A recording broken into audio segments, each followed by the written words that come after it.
All right, folks. It's Tuesday. Dusty's here.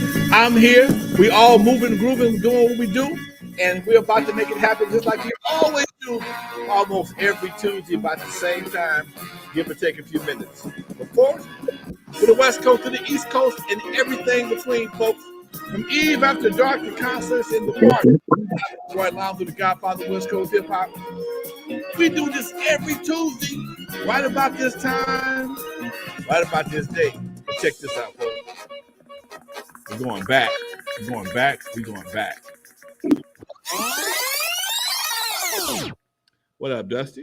Lonzo, back in the days when I was young, I'm not a kid anymore.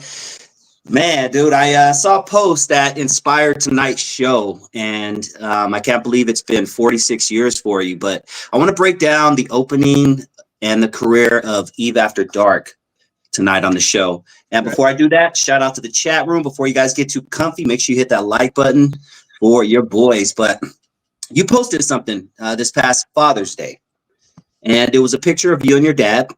And I want to read the whole post first, then I want to break it down piece by piece. But let's do this. I'm going to read the actual post here. You posted on Father's Day. You put a picture of you and your pops. Lonzo looking fly in his red suit. Got a couple buttons down, looking like a half Alonzo. So the post is, my dad and I at Eve After Dark, 1979. He believed in me when I didn't believe in myself.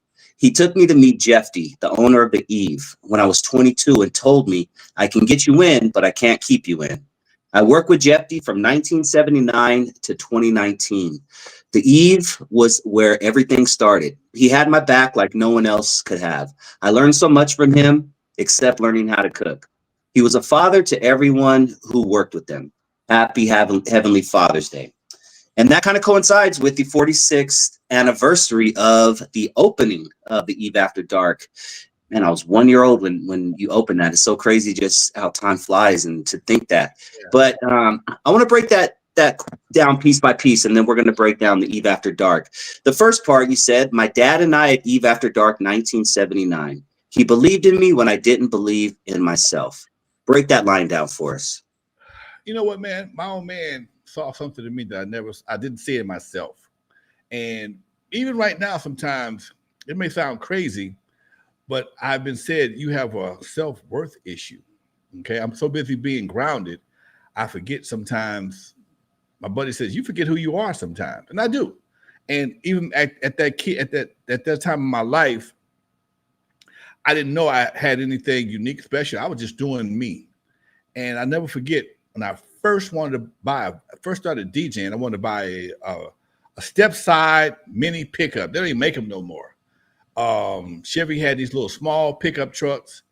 It looked like the big step sides, the S10s, but it was a little bit smaller. And I thought they was so cool. That's when everybody had Nissans and stuff like that. And he said, you can't carry no equipment in that. That's too damn small. Plus, what you gonna do? Somebody gonna steal it off the back of the truck. And he told me, he says, we go down on he goes out on Long Beach Boulevard in Long Beach, and he sees this burgundy van. And I said, damn, I didn't have no idea that I could afford this van. I couldn't afford it in my mind. He says, I'm gonna co-sign for you, but I ain't paying your car note. I help you with one. If you fall off one time, I got you. And I bought the van, and that was the best thing I ever did. He co-signed for me, and that was the beginning of Disco Lonzo. And like I said, he knew I was responsible at an early age, because he trained me to be responsible, but I didn't really realize how responsible I was until I looked back at my life and see, damn, I did do things a little bit different. And even Jeffy saw things that I didn't see in myself, because for me, it was commonplace. And I think that's what separated me from a lot of cats in my era, that I understood responsibility and how to take care of myself and other people's stuff. And that was one of the things my old man instilled in me that I'm forever thankful for. Let's continue. Quote, he took me to meet Jeffy, the owner of the Eve, when I was 22. He told me, I can get you in, but I can't keep you in. Break that down. Well, he and Jeffy was friends. They did business together. They hung out. Jeffy had a club downstairs. My old man was one of his drinking buddies. And Jeffy lived in my neighborhood. He lived right up the hill from me. I could just sit in my front yard and look at Jeffy's house just up the hill. And I've been knowing this guy all my life, but we weren't friends. Him and my daddy were friends. You know, back then, kids and adults didn't intermingle like that. You know, that's Mr. Jeffy, and that's all I knew. And he told me, he made me stop calling him Mr. Jeffy. He called me Jeffy, goddammit. I'm Jeffy. Everybody calls me Jeffy. Fuck that Mr. shit. Okay, Mr. Jeffy. Okay, and that's how he was. But my old man, he explained to me that I can bring you to a situation, but it's up to you to cultivate your own relationship so you can stay here. And that's basically what he's saying. I tell it to all my kids. If I introduce you to somebody and y'all have a working relationship and you blow it, don't expect me to come save it. Don't rely on our relationship to maintain yours. You develop your own relationship. That way, if you're successful, you can take credit for it. And if you fail, anybody to blame but yourself. Yep. All right, next line. I worked with Jeffy from 1979 to 2019. Now, Lonzo, that is a long-standing business relationship. Most business relationships don't last that long. What do you think kept it going so long between you and Jeffy? Jeffy, he comes from a non-conventional background. He built everything he had from scratch. He started off a little small cafe, and his thing was find what people need, and they'll always need you. That was his motto. And he built a little cafe, and then after he fed them for breakfast, he eventually built a little bar so people could have a place to come hang out on the weekends. And then as that got more popular, he needed a bigger space, so we built the Eve After Dark upstairs, and he also had some office buildings downstairs that could offset the rent.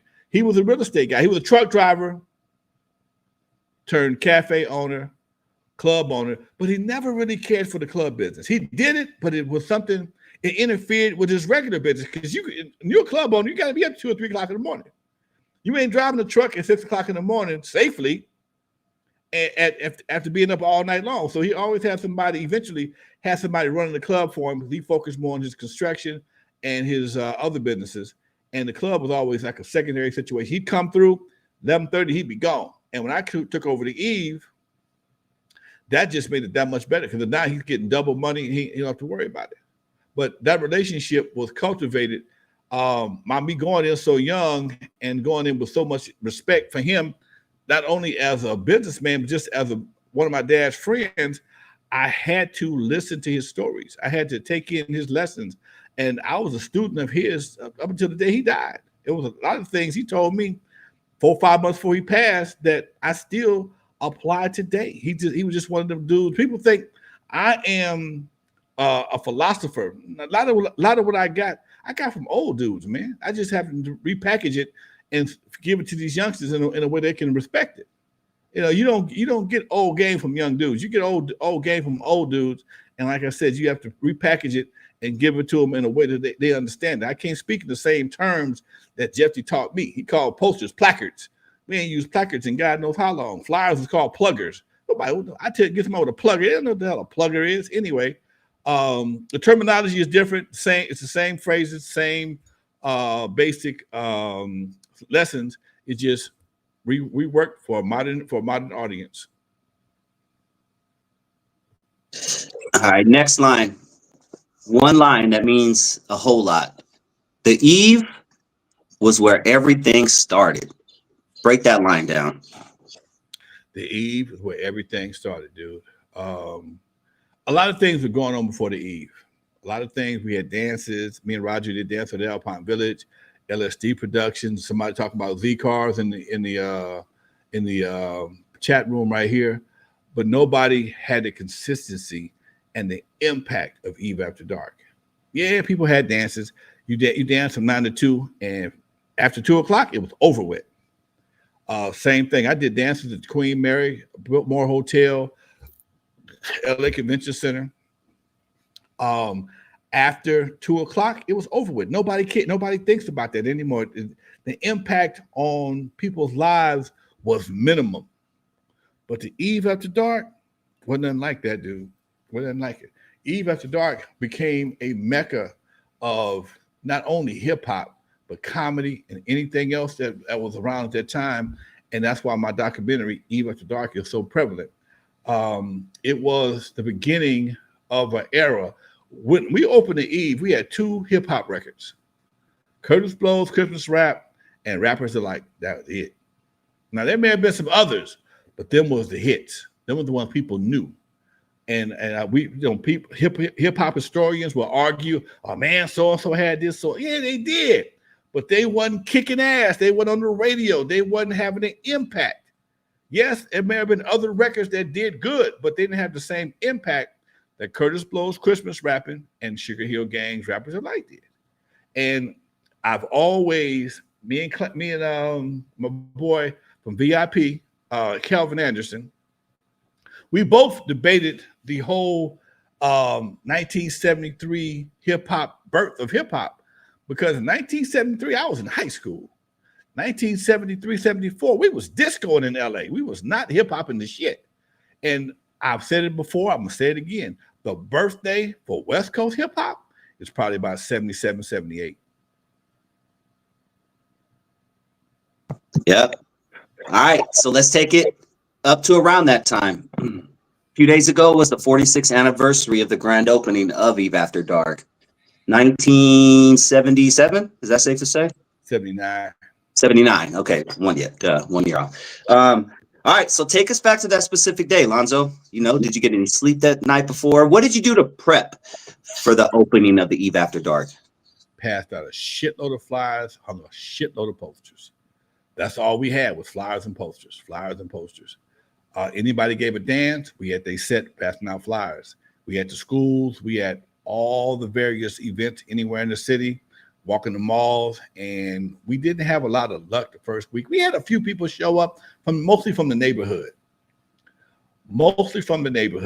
I grew up right around the corner from Eve After Dark, pretty much, and they knew me. And we had a few people from Alpine, not a whole lot. We had about maybe about 70, 75 people show up the first weekend. And 75 people in the Eve, because the Eve is the big box, it's open.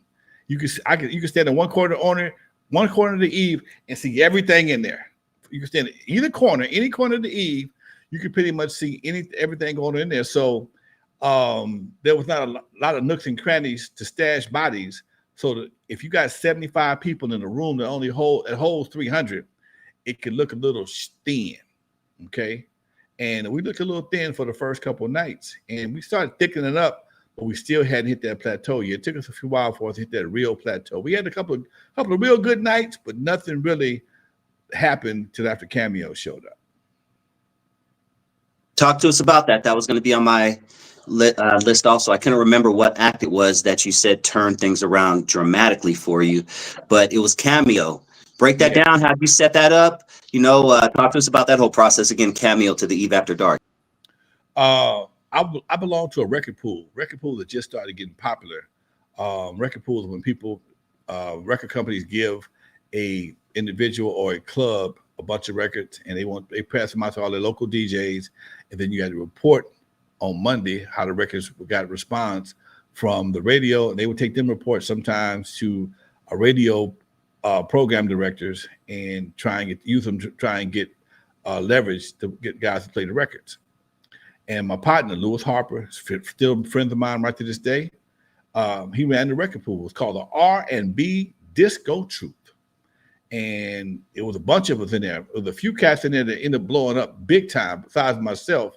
A guy named Julian Jackson, one of the baddest DJs, photographer for Prince. We all was young bucks just coming up, and I had just got the Eve, and Lewis drove a Volvo, and the Volvo had to go to the shop.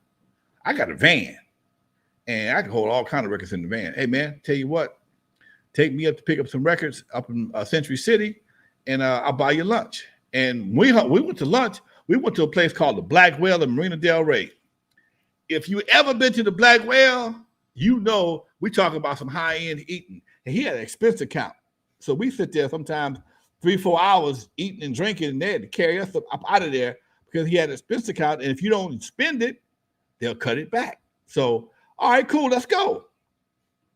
We go to Century City. I'm on the 20-some odd floor, and Gerald Busby behind the desk at his record company. And they were promoting the new Cameo record, the one with the light blue one with all the guys on the front of it. I think it was Cameosis, if I ain't mistaken. And in the conversation, I'm sitting there minding my business like I normally do. And Gerald Busby, one of the most powerful men in the record industry, who was Lewis's brother-in-law. Lewis is married to his sister. And he says, "Hey man, I got Cameo coming to town. I got appearances for him on Friday and Saturday and Sunday, but you got anybody can do something for him on Thursday." And you got the club. He said, "Anyway, you can take him on Thursday."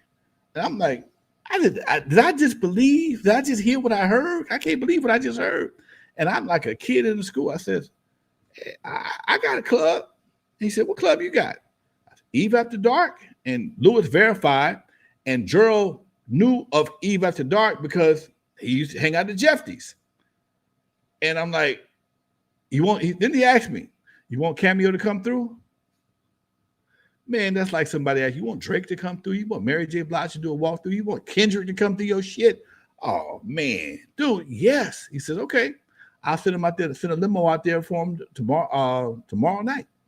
I left there, man, ran out to K-Day, bought me 10 10-second spots. All they said was tonight at Eve After Dark, Cameo live in person. Eve After Dark, Alvarado Segundo upstairs, Cameo. They played every hour on the hour, live. Didn't have time to make a commercial. That night, we opened the doors to Eve, man, for the first time. It was a line around the gas station because Eve at this time, we had to go through the back door because Jeffy's was still cracking. And to keep the kids from mixing with the adults, we went through the back door. And I got a line through the alley around the gas station. Oh, man, it was massive. And my girl, she collected money and giving change. And I'm like, damn, I'm finna get paid for the first time. Cameo showed up. And I don't know what the people came because they thought I was lying or they wanted to see Cameo. Because, you know, if you lying, I'm done. I'm done in the hood. And to promote Cameo, they gave us what they call a bunch of flats. Flats are just the front part of the album cover. And we took them and we made displays around the club. And so people came in. It was like Cameo night at Eve After Dark. Cameo came through, Doc. Larry Blackman didn't come through. Nathan Lieutenant didn't come through. All they sent us was the horn section. But the girls took them flats off the wall and looked at the flats. That's him right there. That's him right there. Shit, I was God after that. He brought Cameo to the hood. Oh, man. Cameo loved it. We loved it. I loved it. And that was the first night Eve was packed to the rafters, and I made a shitload of money. And I didn't have to cut it. And I still got Friday and Saturday to get paid again. That started a trend for me that was ridiculous. People understand this. Uncle Jam's Army did a lot of big dances. But at the Eve, 1979 to about 1984, except for slow nights, we had a few slow nights, I would knock down $4 to $5 grand a weekend. 4 times a week, more times a month.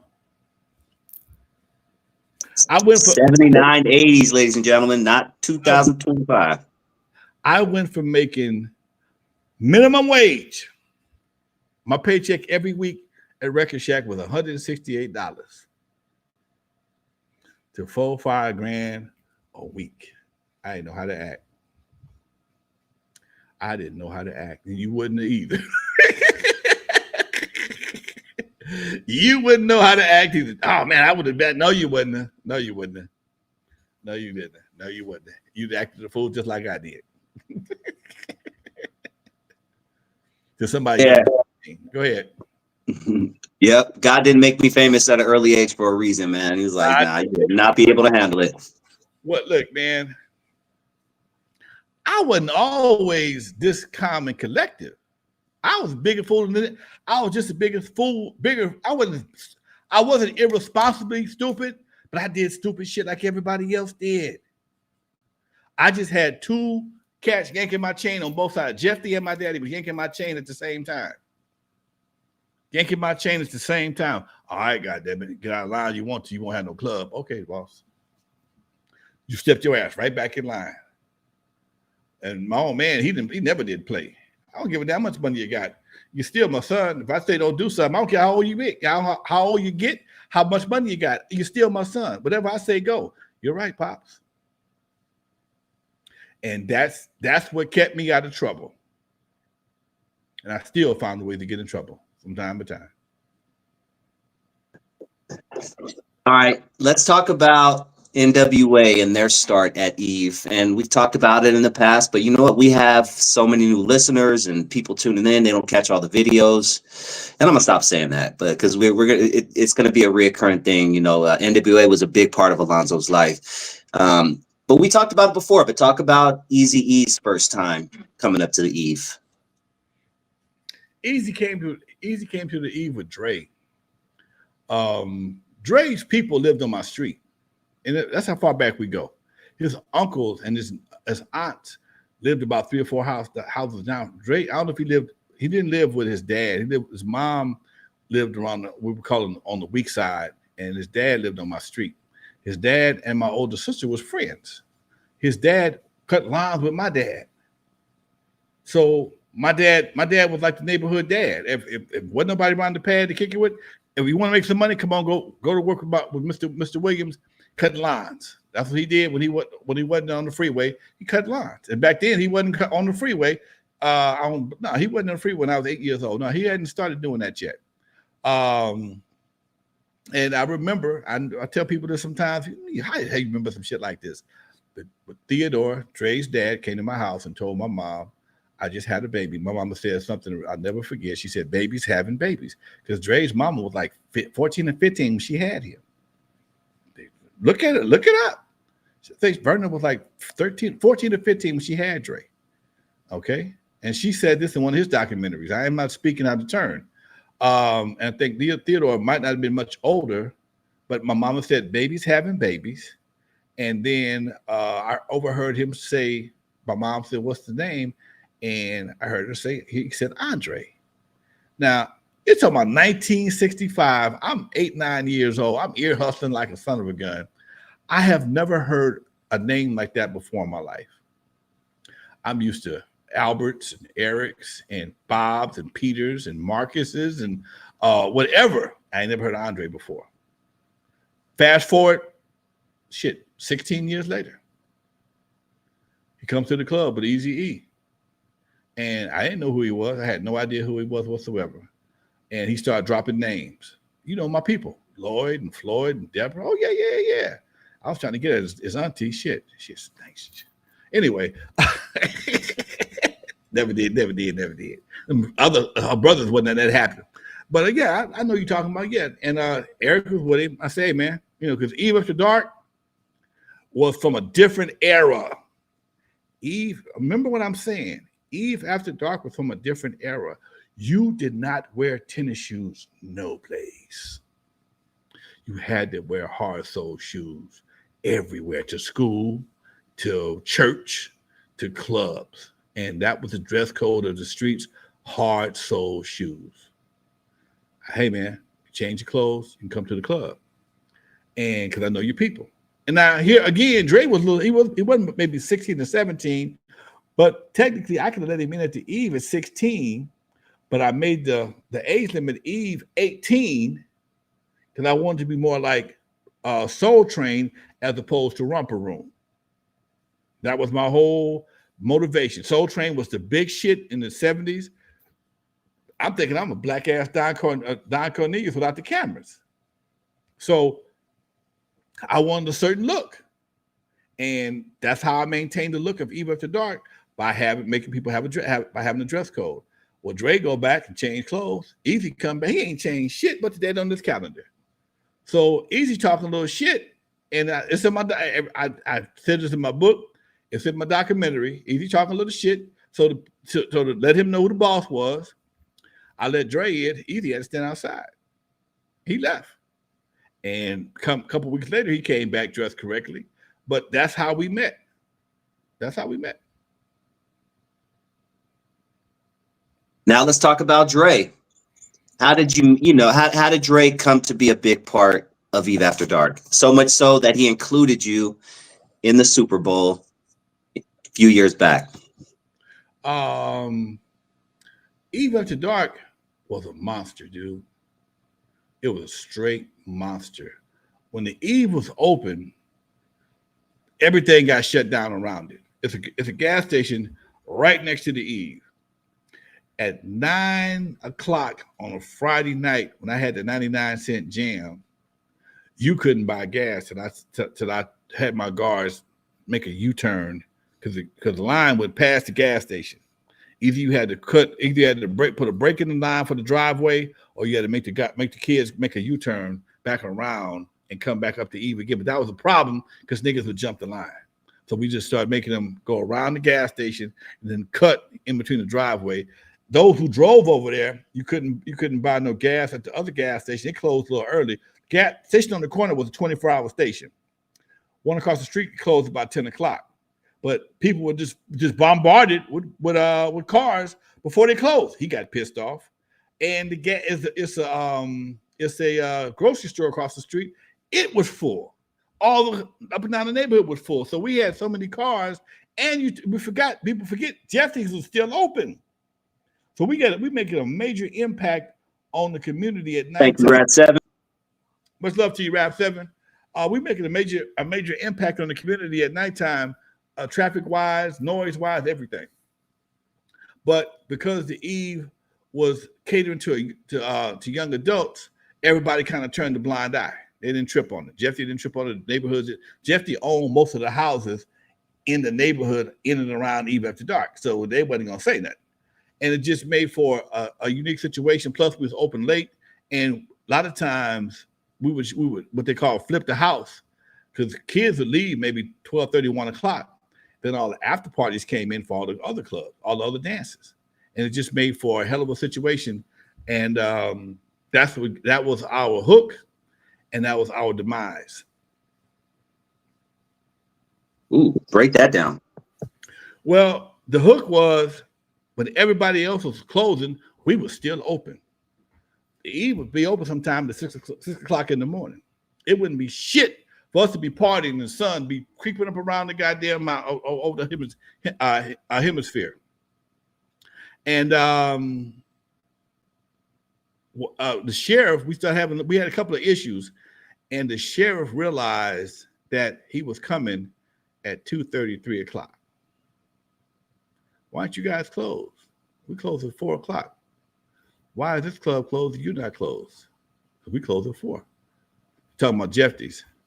Well, that one's closed. Why aren't you closed? And he started putting 2 and 2 together. I said, we don't know. We just have a DJ, no alcohol, nothing like that. So we stayed up. And that son bitch made it his business to get us shut down and made us comply with the ordinance, because the ordinance, it was a loophole in the ordinance. It says no jukebox or no live entertainment after 2 a.m.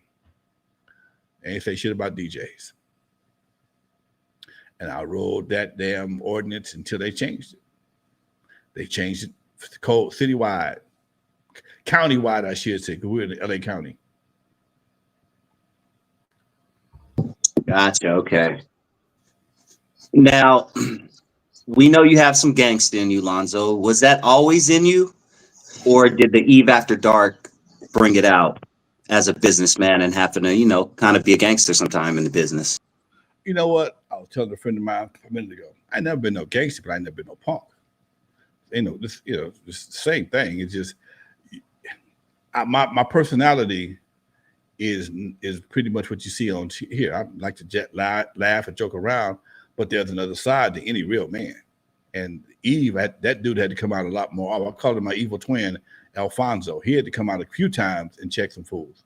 It's not something I brag about because it's nothing to brag about. But in order to survive on the corner of Avenal and El Segundo for 40 years without getting robbed or get the shit beat out of you, you had to do some shit to let people know I ain't no joke.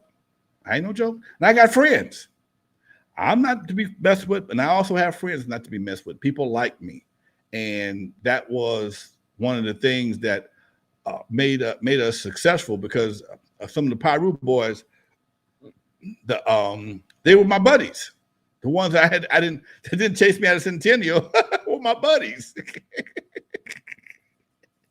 We didn't become buddies till after I left Centennial though. That's what it was. So that allowed me to have not really protect. Well, I guess for lack of a better word, protection. You know, the deal was, hey man, you take care of the inside. Ain't nobody go fuck up. This is in our hood. We love what you're doing, and this is when gangbangers looked out for people, man. All I want to do is get in free and chase some girls, man. You got that, Doc? Come on, no problem. And me and homeboys, these guys are still friends right to this day because they was cool dudes. They was well respected. And if I tell you this is my homeboy spot, you ain't gonna mess it up. You're not gonna mess it up. Good looking out, Rad 7, for that other donation. Before we get to Rad 7's question, we're about halfway through the show, so I'm gonna remind everybody to hit that like button if you haven't already. If you appreciate real West Coast hip hop, it doesn't get much more authentic than this right here. Please hit that like button and definitely hit that subscribe button if this is your first time joining the channel. You are tuned in to N.W.A. Stories with Alonzo. Tell a friend to tell a friend to tell a friend. Rad 7 dropped a couple of donations. Really appreciate it. If you guys are feeling a little, little giving, drop a few bucks. There's a dollar sign right there. We really appreciate it. Rad 7 says, how was it putting that Eve documentary together? Oh man, that was really super cool because I got to reunite with a bunch of buddies, man. Like I said, the Eve was its own entity, dude. The Eve had people. It launched a lot of careers. It was a platform for a lot of different people that became popular and became famous. And there's a difference. One of the most famous guys was Dr. Dre. One of the most popular guys was AK, the King of Pop. He was one of the most talented cats I've ever met at Eve After Dark, and he didn't want to pursue his career at that time. He went up to the service, won every pop locking contest I ever gave. Sang his ass off, danced his ass off, and played the piano. One of the first guys I ever thought about managing in my life. He disappeared on me for about 10, 15 years. And I saw him again. He was working, producing songs for a young lady, and we reconnected, got him a record deal, and that was part of the legacy of Eve After Dark. Nobody really knows him like I do. But he's an industry standard, but he's not really famous, but he's very popular. If you know what I mean. He toured with Tyler Perry, did movies with Tyler Perry, plays with Tyler Perry around the country. D.L. Hughley was a regular at Eve After Dark. He came to the club and hung out and watched Robin Harris do his thing on the stage. Keaton Ivory Waynes played Eve After Dark. So this was the kind of stuff, kind of things that I would do at Eve that made it different because everything was brand new. Comedy, there was no Def Comedy Jam yet. There was none of that. There was no Comedy X theater yet in Leimert Park. So we had all type of talent coming. Jewel was a regular at Eve After Dark. She later got signed to Death Row. Jewel was a regular at Eve After Dark. Sang every contest, took all my money. But these are the kind of names that people that came through Eve. Some of them have passed on, but still there were so many of them, and some of them blew up, some of them blew out. But it still was. Eve was the hub. Eve was the home. And when Dre played homage to Eve After Dark at the Super Bowl, I think that's one of the biggest salutes I could have ever had in my life, to see somebody who I have worked with and stood on the top of the Eve After Dark and exposed it to the world. like they say in the documentary, most people didn't understand what that meant. He knew what it meant. And I hate to kick people or whatever the case may be, but you won't see that for 15, 20 Cedric. You won't see that. You won't see that.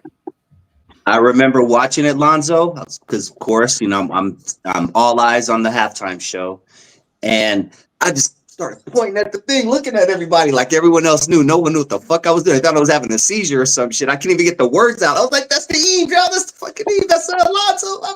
I was excited as fuck. I think I texted you right away too. Yep. My phone blew up for the next 2 hours, man. I couldn't answer it. I was too busy wiping my eyes, dude. Damn. I How'd was you like, feel, man? Talk to us about, when you saw it, how you felt, all that good stuff. it was like watching one of your kids being born, man, because here's something that you created shit 35, 40 years ago at that time. And somebody introduced it to the world globally. The Super Bowl is probably one of the biggest platforms outside of one of those award shows.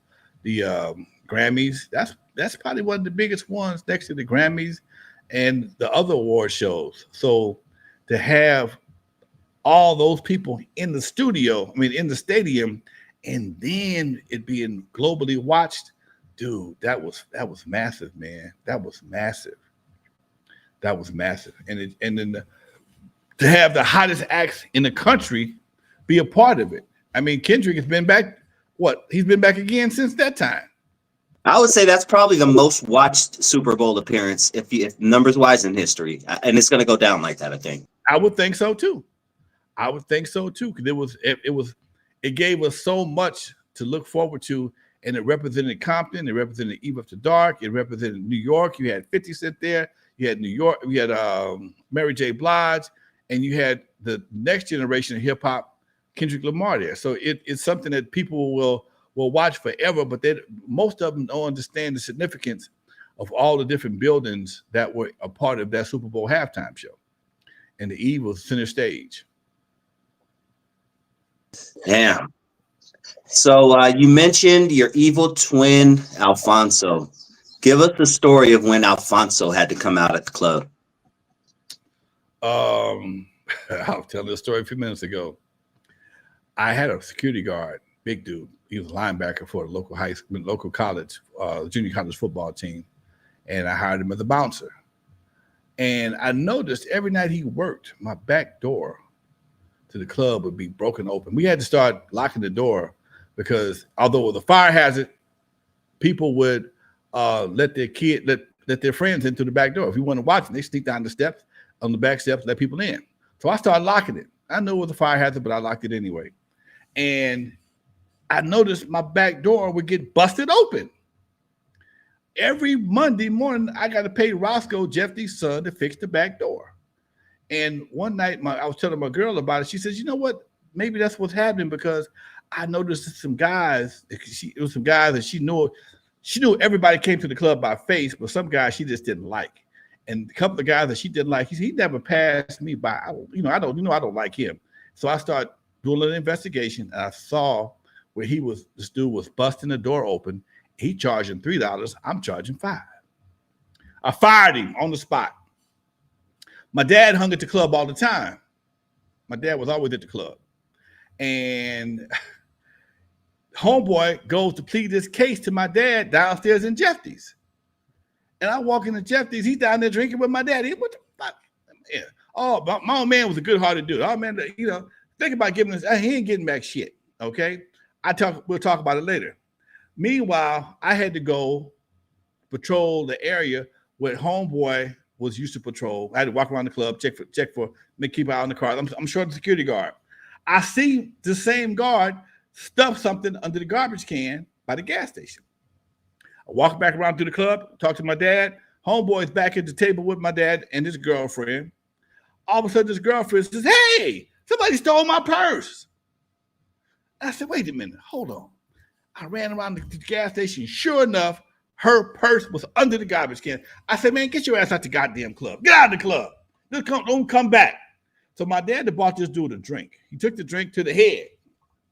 And this dude was about 6'4", maybe about 260. Big dude. And between the time we got to arguing and the time he decided to leave, that alcohol kicked in. He talking shit. And I'm like, I can't whoop this big son of a bitch. What I'm gonna do? When he walked past me, I clocked his head. Fire! Hit right behind his ear, knocked him down, and then knocked him out. My partner, I'm about to do the LA stomp on this fool's head. My partner stops me. Oh man, don't do that, don't do that. I just do the 6'4", 260 pounds. I got to do something while I can. Well, by the time I get to argue with this fool wakes up, he growling. Oh, I'm gonna kill you. I'm gonna kill you. I'm gonna kick your ass. And back in them days, I wasn't the same Lonzo that you seeing right now. Alfonso carried 2 pistols. He carried two pew-pews at that time, okay? Let's do it right. I carried 2 pew-pews at that time. One on my ankle and one on the small of my back in case somebody got funny. So I pulled the big one, 44 Bulldog Magnum, okay? And homeboy looked, what you gonna do with that? Just like Debo would do. I said, I'm gonna put one through your ass. You come up on me. And he came at me. Now, I ain't want to hurt nobody, but I pow up in the air. I said, next one going through your ass. Just so happened that sheriff was coming down Avalon. He ran down the street, flagged down the police, and normally, if I ever had to use my gun, I'd take it and put it in my office in the safe. That way they got to get a search warrant to go get the gun. I don't know nothing to talk about. But this time, I'm in macho mode. I got my nuts hanging out. I'm talking shit. I'm standing on the property of the club. I'm thinking I'm in within the my rights as the club owner. Cops called me off to the curb, and my gun's still hot. Cops smelled my gun. They handcuffed my ass and booked me for attempted murder. Attempted murder. My dad's girlfriend come out to the police car. She pressed charges on him. Petty theft. She only had $10 in her purse. It's a petty theft. So, but we both in the police car going to jail. They're in there hand in hand. He in the car telling me when we get to jail, I can't say it on Facebook, but we having sex. He gonna play booty bandit in jail. Now I didn't watch this nigga cry. Okay. No, I forgot to tell you when I shot up in the air, he started crying. That's what pissed me off. When I shot up in the air, he started crying. That's what he would have got the police. Now you didn't growl at me like you wanted to whoop my ass. Then you start crying. I'm gonna tell my brother. Come on, didn't you run down and tell the police? I'm like, shit. Now I'm going to jail for attempted murder. Attempted murder. Just so happened, a detective who I knew from a previous situation that happened at my house was on duty that night. And my bail was $12,000. I refused to let my daddy post bail because I wasn't going to use that one of them two bailing out to to get for on this rate. This is bullshit right here. Homeboy got out 30 minutes after he got locked in. I'm still in jail. So I told him, I made a phone call, told my girl, give my daddy the money to bail me out. It was my money, not my daddy's money. So I still had two bailouts on my record, and they bailed me out. And then the cop who I knew came to the he did a quick investigation. I said I didn't shoot at him. I shot up in the air, but I did point it at him after I shot at him. But did you pull the trigger again? Nope. Bottom line is, make a long story short, which is almost too late. They dropped it down after I got out of jail and bailed out. They dropped it down to brandishing a firearm and hitting them, which was a misdemeanor. And that's when Alfonso got my ass. Cost me $1,200, and I ended up on semi probation.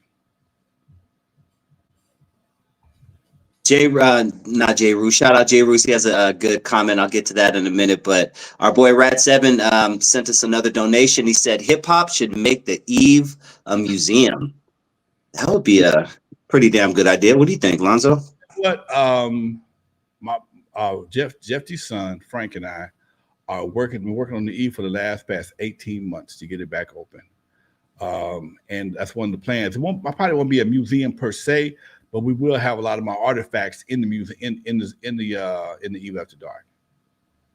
Might not be an actual museum, but I gave us some ideas about maybe some of my old costumes or something, put them in some cases. Because I used to have at the Eve, I had a hallway with a lot of my stuff in the hallway. I got quite a few things I had framed up, pictures and earrings and stuff. I had them all framed up, and I put them in the hallway at Eve After Dark, and just as a part of the decorations. But since I got a lot more stuff and it's a lot more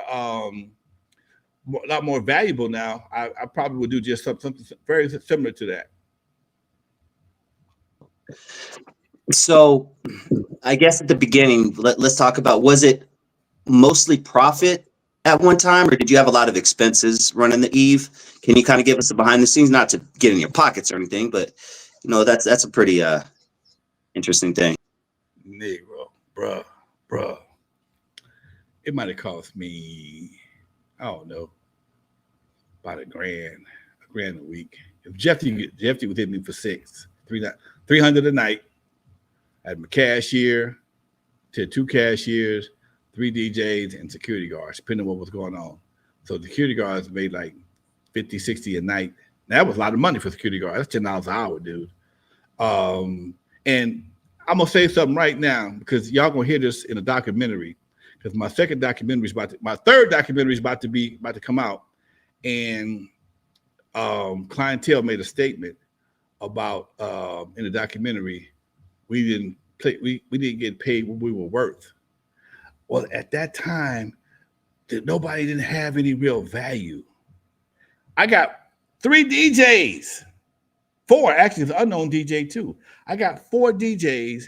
Everybody's getting paid $50 a weekend. That's like $25 an hour. They didn't play that long, and I still play from time to time. So I explained to him. I said, think about this right now. Most DJs probably get, I don't know, if you just coming in with your records and no system, you might get $200 or $300 a night. Okay, most if you get $300 a night, just come and do an hour set, you're doing all right. Okay, today. So I got 4 DJs. I got Yella, I got Dre, Clientele played from time to time, Unknown played, and I would play sometime. I played all the time in the beginning. After a while, I became an executive producer, and I wouldn't play that much. But for somebody like Dre in the movies Straight Outta Compton, he got $50 because he didn't do nothing else. All he did was play. Yella would make $400 or $500 a week off my ass, though. Unknown might make $1,500. Unknown ran the bar, and he promoted, and he DJ'd. So Unknown got multiple envelopes. I paid everybody in envelopes. Yella's envelopes would be nice because he done hung up posters. May have done a noon dance, or he may have done a prom or something like that. So Yella would get a nice, decent amount of money because he was a hustler. Dre was not. He didn't have the same kind of hustle. Clientele had the same kind of hustle. He only DJ'd, maybe MC from time to time. So it was real hard to look and say, hey man, we're going to be the next big thing. And no, we hadn't got there yet. We hadn't reached star status yet. We were just local celebrities, and we had, and the problem was I was one of them as well. And that's always been a problem I've had when it's come to Wrecking Crew, because I did own the Eve. I was one of the DJs, but I was the boss DJ. I did own Crew Cut Records. I was a member of the World Class Record Crew, but I owned the production company and the record company when they had a record company. So I wore a lot of hats, but again, I had to because nobody else had a head to put them on. Nobody else had no money to put and invest. So if I've been blessed to do all this stuff and not being chicken shit with it, but it only was a problem when it came out of the money.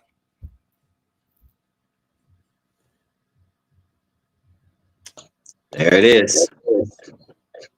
What number one lesson or lessons has owning Eve After Dark taught you? That you never know when you're making history, dude. You never know when you will make history. You never know. I wasn't trying to make history. I was trying to make some money. That was all I was trying to do. History was not even a part of my vocabulary, not on my to-do list. I knew we had something different, but I didn't know what the impact it would be. I didn't know D.L. Hewley till later on. He told it I was an even struck all the time. What? He wasn't. He was just Daryl back then. He wasn't D.L. Hewley. So and that's the part that people always forget is that so many people started off as kids. They hadn't been established yet. The Eve was a platform that gave people direction, gave people opportunity, gave people hope. You know, I just went to a Soul Train party the other day. My boy Charlie Wu from Soul Train, from Captain Crunch and the Funky Bunch. You know, he's doing the same thing I did in the Eve, but he's doing it for grown folks now. And the Soul Train crew, they get together once a month and do parties. The same thing we did back in the Eve, and they still get out. They still dance just as hard as they did back in 1979 and 1984. They still get out. It's just like you did on Soul Train. So that whole phenomenon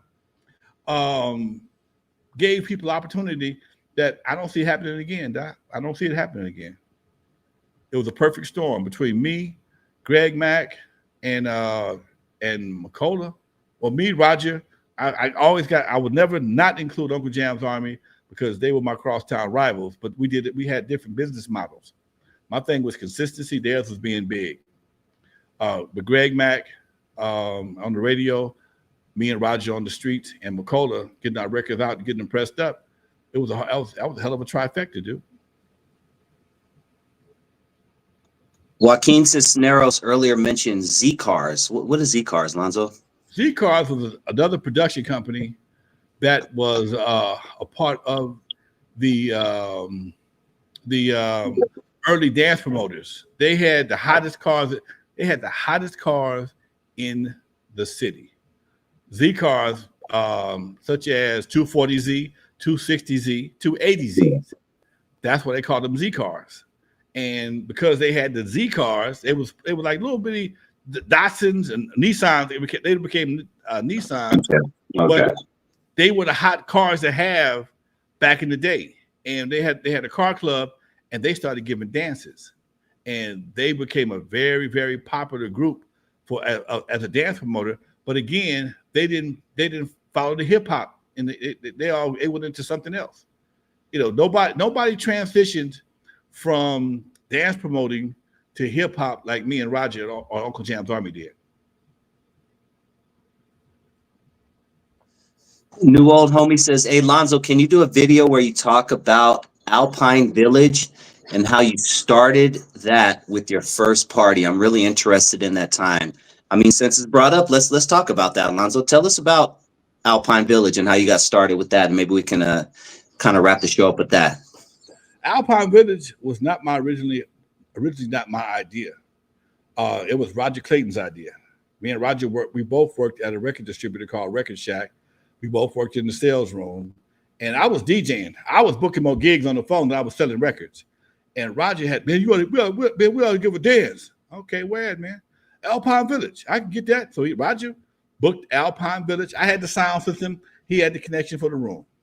And we started doing the Alpine. Now, excuse me, I didn't start doing the Alpine. I started doing the Alpine just as a DJ for Unique Dreams Entertainment, which was the original name of Uncle Jam's Army. Roger and I used to always bump heads because I'm DJing, Roger's running around doing what he does, and at the peak of midnight, which the crowd is at its highest, I've been playing all the hot cuts, but I'm holding out because when I play Flashlight, that's going to be like a musical nut they're going to get, okay? Aquaboogie, I'm sorry, it was Aquaboogie. Okay, Aquaboogie was like a musical nut, and I'm ready to play it, ready to drive. I've been pumping. I got it now. What the fuck you mean you got it? What the fuck you mean you got it? That's my set. He pushed me out the way, man, and play Flashlight and take all that goddamn energy from me. And dude, we would argue and fight. And then sometimes Gid even talks about it in my documentary, how he and I would be sitting over there tugging on the record because we both wanted to play Flashlight. Um, and later on, after a few dances, Jeannie's daughter, Jana, came through and saw Alpine cracking and thought it would be a good idea if her mom gave some dances. And they came up there, and Roger's partner, Gid, turned me on to Jeannie, and who I call in all my documentaries my fairy godmother. And she hired me to do her Alpine Village dance, and it didn't do the first one she didn't do that great, and then she and I partnered up, and I knew how to promote. She had the money, and we blew it up. And Roger hated that. He fired me behind it. But now I'm doing my own Alpine Village. I got a female partner. We kicking ass with Alpine Village, and shortly after that, I got Eve After Dark. Alpine was a German restaurant over in Torrance. They are just tearing it down right now. I just passed by yesterday, and they are actually starting to take the sign down. I got some old footage of it before they tore it down. We only could get it on Friday nights because they had German dances on Saturdays. And huge dance floor, big stage up front, because they had them oompa bands, them German oompa bands, oompa, oompa, oompa, yeah. And then they had a big dance floor because them Germans, they do that swing thing, and they need a lot of space. So Alpine was perfect for what we did. And they had a little balcony up top. People, you could look. I would hide up there with my girls, and when I wasn't DJing, and had the landing was great because it didn't have no air conditioning, but the windows on the side they opened up so you get that sea breeze and let the room cool down. But it was really a cool place, man, for when it was rocking. Talk about when your dad saw that money you was making there, and things almost went left because he thought you was slanging. One Alpine Village, man. I went home. I lived in my mom's house. My mom passed, and I lived in her house. My dad made me. We still owned the house, but I had to move in. Somebody would break in, and Pops had a key.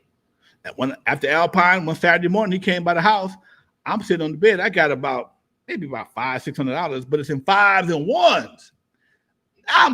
Visually, I am balling. And he's like, "Where you get that money from?" And what people don't realize, my neighborhood, everybody sold dope. I never sold dope. And my old man told me, if I ever catch you selling dope, I'm gonna kick your ass and turn you in myself after I kill you. And Pops, don't kill me. I ain't sold no dope. I did a party at Alpine. I DJ'd a party last night. Ain't that much DJing in the goddamn world. And dude, trust me. He came to Alpine a couple weeks later, and when he saw what we were doing, he was so impressed. And that's how I got introduced to Jeff D. Tied it up in a nice little bow. You see how we did that, ladies and gentlemen? Beautiful, man. The Eve After Dark, 46 years later. That's amazing, Lonzo. Any last words, man? I know you got a couple things coming up. You got the show this weekend. Break it down. Talk to us. Yes, the company I work with, EECI, Entrepreneur Education Center Incorporated, right here in Gardena, where I am an instructor for marketing.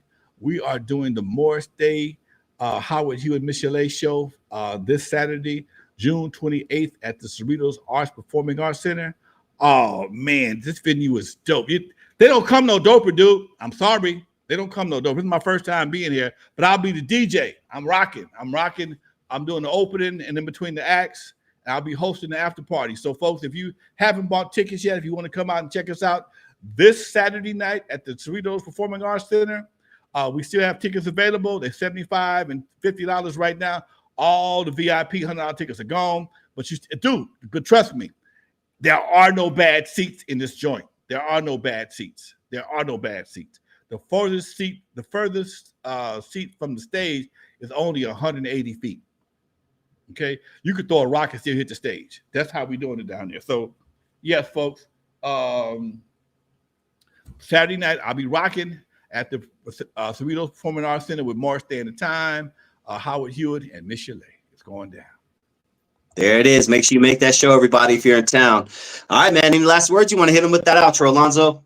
Oh, man, we up out of here. For those who never heard of me, I'm the first one to put Dr. Dre into surgery, stuck Ice Cube in the freezer until he got cold.